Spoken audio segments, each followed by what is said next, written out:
안녕하세요. 오늘 하루도 걸림없고 보람 가득한 행복한 날이 되기를 축원합니다. 살다가 보면은 복의 힘을 절감하게 되는 경우가 많습니다. 복이라는 게 뭘까요? 하고자 하는 일이 장애가 없는 겁니다.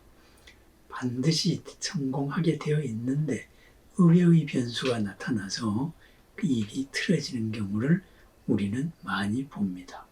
그런데 복이 있는 사람들은 안 될 것만 같이 되어 있는 일도 의외의 변수가 생겨서 바로 잘 끝나게 됩니다. 목표했던 바를 이루게 됩니다. 귀인이 나타난다. 바로 그런 거죠. 그것이 복입니다. 그래서 보통 우리는 운칠기삼이다 그럽니다. 내가 노력하는 노력이 3이라면은 운이 7이다. 그 운이라는 게 뭘까요? 바로 복의 힘입니다. 그렇다면은 우리는 복을 많이 지어야 합니다. 어떻게 해야 최소의 노력으로 최대의 복을 지을 수 있을까요?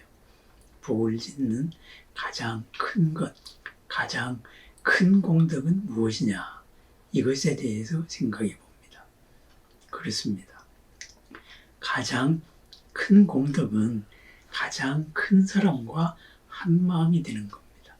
가장 큰 사람과 한 마음이 되는 것, 바로 부처님과 하나 되는 거지요. 그죠? 그래서 부처님과 하나 되는 것, 그것이 우리가 기도입니다. 부처님이나 보살님이나 신종님들과 하나 되는 순간에 우리는 그분들이 가진 그러한 복의 힘과 같이 공명을 하기 때문입니다. 같이 공명을 해서 바로 나의 복의 곳간이 열리기 때문입니다. 그래서 우리는 기도를 합니다.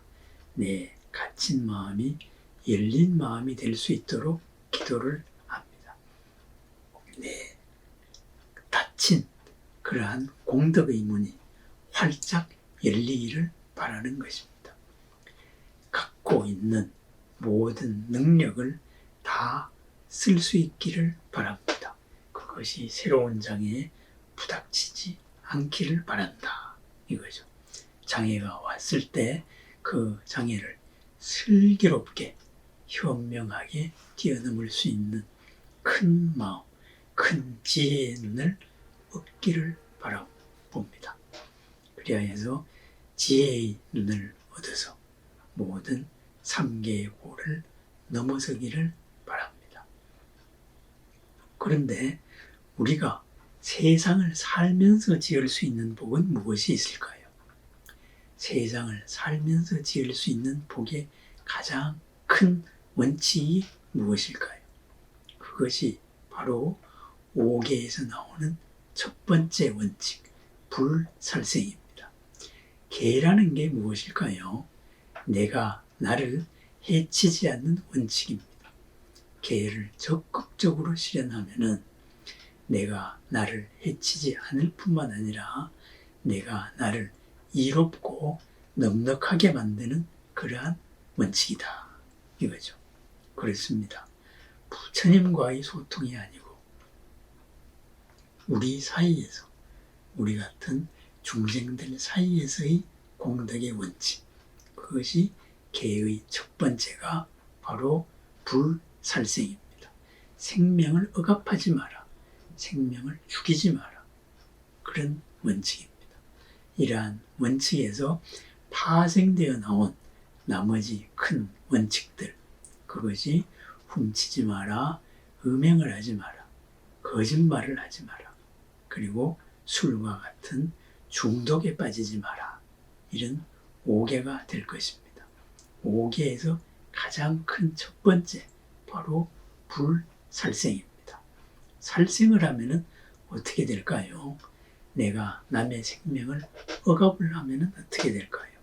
바로 남과 나 사이의 벽은 점점 더 높아가고 두터워집니다. 그 벽이 가장 두터워진 곳이 어딜까요? 하룻밤에 10,000번 죽고 10,000번 산다는 지옥입니다. 왜 10,000번 죽고 10,000번 살까요? 만인이 만인을 서로 죽이기 때문입니다. 생명을 억압하기 때문이다. 이거죠. 그렇다면은 이 지옥에 가장 대비되는 곳이 어딜까요? 욕계의 가장 밑바탕이 지옥이라면은 욕계의 가장 높은 곳은 타화자재천. 서로가 서로를 위하여서 하는 신들의 나라입니다.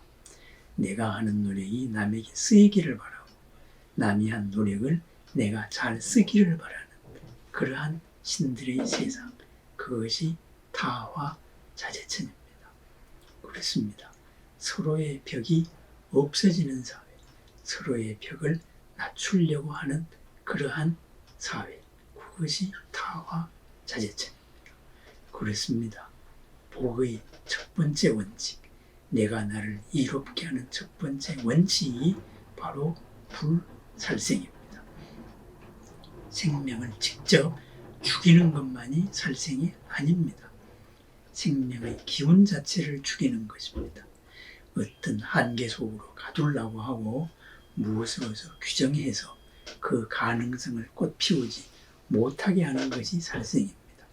그래서 이 대승경전에서 세상을 깨달음으로 살아가려는 이 대승경전에서는 항상 그러한 살생의 반대, 바로 방생이죠. 활생이죠. 생명의 꽃을 활짝 피우게 하는 것. 이것을 최고의 가치로 삼습니다. 가장 대표적인 법화경과 화엄경이 바로 그것입니다. 법화경이라는 이름이 상징하는 게 뭐겠어요? 묘법, 바른 법은 진흙밭에서 피어나는 흰 연꽃과도 같다. 그렇습니다.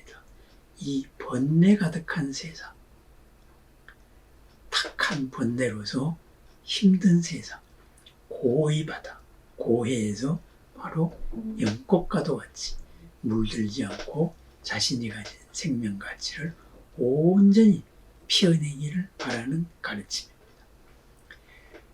화엄경이 있습니다. 화엄, 바로 꽃으로 장엄한 나라. 모든 생명들이 잡화, 이것저것 생긴 대로 모두 다 활짝 꽃피워서 그림자 없는 삶, 빛나는 삶, 그것이 바로 화엄경이 꿈꾸는 세상입니다.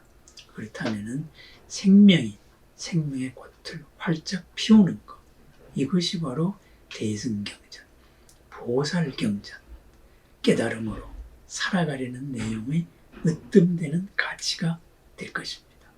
그렇습니다. 불살생, 죽이지 않고 억압하지 않는 것, 이것이 복을 짓는 최고의 가치입니다. 그렇다면 누구를 방생을 해야 될까요? 누구의 생명 가치를 꽃피게 해야 될까요? 가까운 데서부터 멀리로입니다. 내가 나를 살생하지 않습니다. 내가 나를 무엇으로 규정하지 않습니다. 지금 아무리 한심한 존재로 내가 생각이 들더라도 나는 부처님입니다. 그것은 부정할 수 없는 겁니다. 내가 나를 믿음에서 시작하는 것, 바로 나를 살생하지 않는 첫 번째 원칙입니다. 마찬가지로 가장 가까운 인연부터 우리는 살생을 하지 않습니다. 가장 가까운 인연부터 생명 가치를 꽃피우도록 서로가 노력을 합니다. 서로가 가진 공덕의 싹을 찾아내고 서로가 가진 가능성을 함께 꽃피워 나갑니다. 함께 꽃피워 나가기에 나의 가능성 또한 함께 열어나갑니다. 내가 나를 살생하지 않고 내가 이웃을 살생하지 않는 것, 최고의 복을 짓는 공덕입니다. 서로의 벽을 허물어서 서로가 한편이 되기 때문입니다. 오늘 하루 살펴봅니다. 살아온 나날을 살펴봅니다. 나는 나를 살생하지 않았을까요? 내가 가진 여러 지식들, 여러 가치들, 그것은 나를 살생하는 것은 아닐까요? 이웃을 살생하는 것은 아닐까요? 잘한다고 하면서 우리가 그 생명 가치를 억누르는 일은 하지 않았는지 바로 살펴보게 됩니다. 복을 짓는 길, 생명이 생명으로 꼽히게 하라. 최고의 복을 짓는 길, 내 자신이 부처님임을 믿고 내가 가진 무한 가능성, 무한 공덕의 씨앗을 활짝 꼽히오는 세상입니다. 오늘 하루도 내가 가진, 본래 가진 천상천하 유화 독존을 꼭 피워내고 실현시켜 나가는 걸림없고 보람 가득한 행복한 하루를 축원합니다. 감사합니다.